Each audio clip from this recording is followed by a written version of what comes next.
Değerli izləyicilərimiz, bu günlər sizlər üçün ev tuşundan hazırlayacağıq.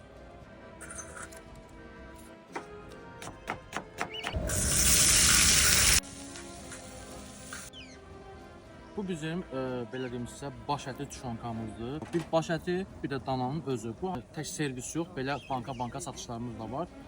O bircə kəlmələ can verərdi ömrümü, günümü.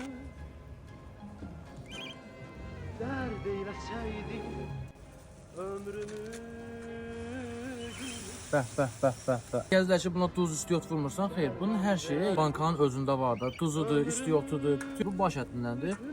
Hal-halda bişir, qəşəng möhtəşəm dada malı içdi. İyi qoxusu gözəl. Biri yumurta ilə sevir evində, biri yumurtasız sevir.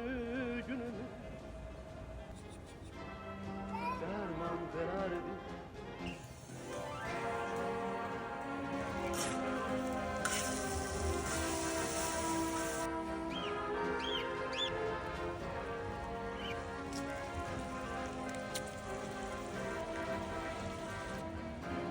Bismillah.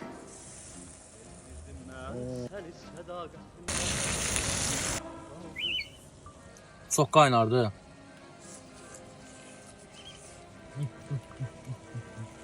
Maşallah. Oy. Gözlərim yaşardı.